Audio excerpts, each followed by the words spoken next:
Hi dears, എല്ലാവർക്കും പുതിയ വീഡിയോയിലേക്ക് സ്വാഗതം. ഈ പ്ലാന്റ് ഇവിടെ പുതിയതല്ല, ഇത് കുറേ നാളായിട്ട് ഇവിടെ ഉള്ള പ്ലാന്റ് തന്നെയാണ്. അപ്പോൾ ഇത് ആകെ പോയായിരുന്നു കേട്ടോ. ഇതിൻ്റെ മൊത്തം ഈ ചട്ടിയിൽ പിന്നെ ഇതിനെ കാണാനേ ഉണ്ടായില്ല. അപ്പോൾ ഞാനിത് എൻ്റെ ഈ ചട്ടിയിൽ വേറെ പ്ലാന്റുകൾ നട്ടുവെച്ചു.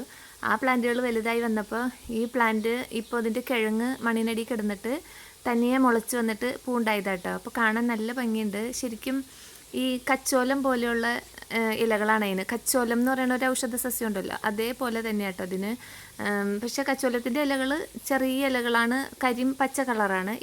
ഇതിൻ്റെ ഇലകൾക്കും നല്ല ഭംഗിയാണ് കാണാൻ. വെയിലടിക്കുമ്പോൾ ഇങ്ങനെ അത് നന്നായിട്ട് തിളങ്ങും, നല്ല ഗ്ലേസിങ് ഉണ്ട്. അതുപോലെ തന്നെ പൂവിനും നല്ല ഗ്ലേസിങ് ആട്ടോ. അപ്പോൾ അത് കണ്ടപ്പോൾ നല്ല ഭംഗി. ഇനി ഇതിന് കച്ചോലത്തിൻ്റെ കിഴങ്ങ് പോലെ ഉപയോഗിക്കാൻ പറ്റണതാണോ എന്ന് എനിക്കറിയില്ല. നമ്മൾ ഈ പനിക്കൂർക്ക ഇപ്പോൾ പുതിയതായിട്ട് ഒരു വൈറ്റ് കളറ് 2 കളറ് മിക്സ് ആയിട്ടുള്ള പനിക്കൂർക്ക വന്നിട്ടുണ്ടല്ലോ, അതുപോലെ തന്നെ ഇത് അതിൻ്റെ വെരിഗേറ്റഡ് ആണോ എന്നൊന്നും എനിക്കറിയില്ല. അറിയാവുന്നവരുണ്ടെങ്കിൽ കമൻറ്റ് ചെയ്യണം കേട്ടോ, ഇതിൻ്റെ കിഴങ്ങ് ഉപയോഗിക്കാൻ പറ്റുമോ എന്ന്. അപ്പോൾ അത് കണ്ടപ്പോൾ നല്ല ഭംഗി, അതുകൊണ്ട് ഞാനത് വീഡിയോ എടുത്തതാട്ടോ. പിന്നെ ഇന്ന് രാവിലെ ബ്രേക്ക്ഫാസ്റ്റിന് ഞാൻ ഒന്നും ഉണ്ടാക്കിയില്ല കേട്ടോ. മോന് ഇവിടെ അടുത്തൊരു കടയിൽ ചൂട് പൊറോട്ട കിട്ടും എന്ന് പറഞ്ഞിട്ട് അത് വാങ്ങിയിട്ട് വന്നായിരുന്നു. അപ്പോൾ പിന്നെ മുട്ടക്കറിയാണ് ഉണ്ടാക്കിയത്. അത് മുട്ട വേവിക്കാൻ വെച്ചിട്ട് ഞാൻ കറിയാക്കി. അത് ഞാൻ വീഡിയോ എടുത്തില്ല, കാരണം ഇതിന് തൊട്ട് മുന്നത്തെ വീഡിയോയിൽ ഞാൻ ഡീറ്റെയിൽ ആയിട്ട് ആ കറി കാണിച്ചിട്ടുണ്ട്. വീണ്ടും ബോറടിപ്പിക്കേണ്ടല്ലോ എന്ന് വിചാരിച്ചിട്ടാട്ടോ അത് കാണിക്കാതിരുന്നത്. അങ്ങനെ ഉച്ചയ്ക്കത്തെ കാര്യങ്ങളൊക്കെ കഴിഞ്ഞിട്ട് രാവിലത്തെ കാര്യങ്ങളൊക്കെ കഴിഞ്ഞിട്ട് ഉച്ചയ്ക്കത്തേക്ക് ഇന്ന് ചാള കിട്ടിയിട്ടുണ്ട് കേട്ടോ. അപ്പോൾ അത് ഫ്രൈ ചെയ്യാൻ വേണ്ടിയിട്ട് മസാലയൊക്കെ തേച്ച് വെച്ചിട്ടുണ്ട്.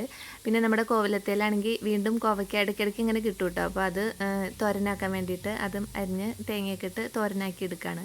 അപ്പോൾ ഒരു കോവലത്തിൻ്റെ തണ്ടുണ്ടെങ്കിൽ നമുക്ക് എപ്പോഴും ഇങ്ങനെ പറിക്കാനുണ്ടാവും കേട്ടോ. ഡെയിലി നമ്മൾ നോക്കുമ്പോൾ ഇങ്ങനെ മൂത്ത് ഓരോന്ന് കിടക്കുന്നുണ്ടാവും അവിടെ ഇവിടെയൊക്കെ ആയിട്ട്. അപ്പോൾ ഒരു ചെറിയൊരു തണ്ട് നമ്മൾ ഒരു ചെടിച്ചട്ടിയിലാണെങ്കിലും കുഴിച്ച് വെച്ചാൽ അത് പെട്ടെന്ന് പിടിച്ചിട്ടു ഇപ്പോൾ ഈ മഴക്കാലമാകുമ്പോൾ.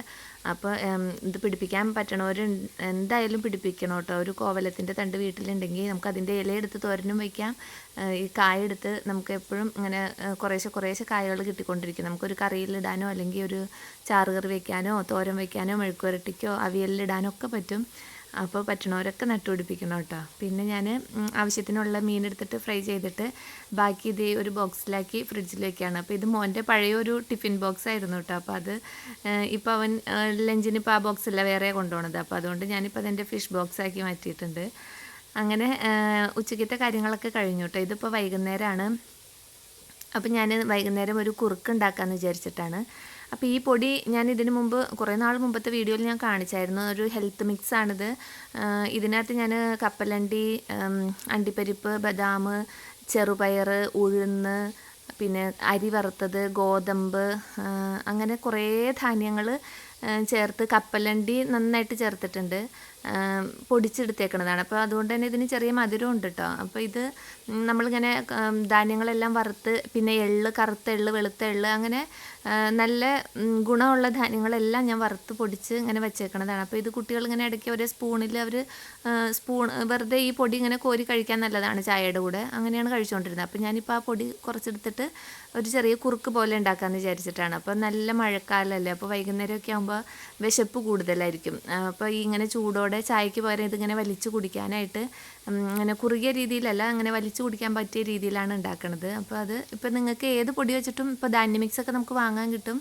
അതല്ലെങ്കിൽ നമുക്ക് വീട്ടിൽ തന്നെ കുറച്ച് കപ്പലണ്ടിയും നമ്മുടെ കയ്യിലുള്ള ധാന്യങ്ങൾ ഇപ്പോൾ ചെറുപയർ, ഉഴുന്ന്, ഇതൊക്കെ ഉണ്ടാവുമല്ലോ, കുറേശ്ശെ അതെടുത്തിട്ട് അരിപ്പൊടി കുറച്ച് അരിയും ഒക്കെ ചേർത്ത് വറുത്ത് പൊടിച്ചിട്ട് ഇതുപോലെ ഉണ്ടാക്കാം കേട്ടോ. അപ്പോൾ നല്ലതാണ് കുറുക്കുണ്ടാക്കാൻ. പിന്നെ ഒന്നുമില്ലെങ്കിൽ വെറുതെ പണ്ടത്തെ ആളുകൾ അരിപ്പൊടി പിന്നെ റാഗിയൊക്കെ ഇതിൽ ഞാൻ കുറേ ചേർത്തിട്ടുണ്ട് കേട്ടോ. പണ്ടത്തെ ആളുകൾ വെറുതെ റാഗി മാത്രം കുറുക്കും, ഗോതമ്പ് മാത്രം കുറുക്കും, അരിപ്പൊടി മാത്രം കുറുക്കും, അങ്ങനെയൊക്കെ ചെയ്യുമല്ലോ. തേങ്ങ ഇട്ടിട്ടാണ് അങ്ങനെ കുറുക്കിയെടുക്കണത്. ഇതിപ്പോൾ ഞാൻ കുറച്ച് പാലൊഴിച്ചിട്ടാട്ടോ കുറുക്കണത്. അപ്പോൾ ഞാൻ ആ പൊടി ചെറുതായിട്ടൊന്ന് ചൂടാക്കിയിട്ട്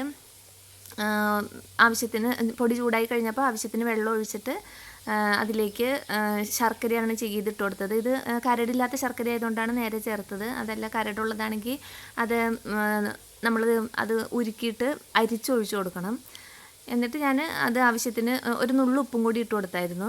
ഇനി അത് കുറുകി വരുമ്പോൾ കുറച്ച് പാലും കൂടി ഒഴിച്ചിട്ട് ഒന്നും കൂടി കുറുക്കി എടുക്കുകയാണ് ചെയ്യുന്നത്. ഇത് ഒരുപാട് ലൂസാക്കി ഞാൻ എടുക്കണില്ല, ഒരുപാട് കുറുക്കി എടുക്കണില്ല, ലൂസാക്കി തന്നെയാണ് എടുക്കുന്നത്. അപ്പോഴാണല്ലോ നമുക്ക് ഗ്ലാസ്സിൽ ഒഴിച്ചിട്ട് വലിച്ചു കുടിക്കാനായിട്ട് പറ്റുള്ളൂ. അപ്പോൾ അതിൻ്റെ പണികളാണ് ഇപ്പോൾ നടന്നുകൊണ്ടിരിക്കുന്നത്. പിന്നെ ഞാൻ നേരത്തെ മത്തി കാണിച്ചപ്പോൾ ഒരു കാര്യം പറയാൻ മറന്നുപോയിട്ടോ. നമ്മുടെ നൂറ വ്ളോഗിൽ എപ്പോഴും അങ്ങനെ മീനുകൾ കഴിക്കാൻ പേടിയാണെന്ന് എങ്ങനെ പറയാറുണ്ടല്ലോ. അപ്പോൾ പേടിക്കണ്ട. ഞാൻ അപ്പോൾ കഴിഞ്ഞ ദിവസം റേഡിയോയിൽ കേട്ട ഒരു സംഭവം നിങ്ങളോട് പറഞ്ഞായിരുന്നല്ലോ. വിദഗ്ധരായിട്ടുള്ള ആളുകൾ വന്നിരുന്ന് പറഞ്ഞതാണ്. അപ്പോൾ ഈ മത്തി, അയല അങ്ങനെയുള്ള മീനുകൾക്ക് ഒരു പ്രത്യേകത ഉണ്ടെന്ന്. ആ മീനുകൾ അവർ താമസിക്കുന്ന സ്ഥലത്ത് പ്രതികൂലമായിട്ടുള്ള എന്ത് കാലാവസ്ഥയാണെങ്കിൽ പോലും ഒന്ന് ചേഞ്ച് ആയി കഴിഞ്ഞാൽ, അല്ലെങ്കിൽ അവർക്ക് സഹിക്കാൻ പറ്റാത്ത എന്തെങ്കിലും അവരുടെ ആവാസ വ്യവസ്ഥയിലേക്ക് കടന്നു ചെല്ലുന്നു എന്ന് കണ്ടു കഴിഞ്ഞാൽ പിന്നെ അവരവിടെ നിൽക്കില്ല. അവരപ്പം തന്നെ അവിടെ നിന്ന് വേറെ സ്ഥലത്തേക്ക് സ്ഥലം മാറിപ്പോകുന്നു. അങ്ങനെ നമ്മുടെ മത്തിയൊക്കെ കുറേ നാൾ മുമ്പ് ഇവിടുന്ന് പോയിട്ട് ഇപ്പോൾ വീണ്ടും തിരിച്ച് വന്ന് തുടങ്ങിയിട്ടേ ഉള്ളൂ.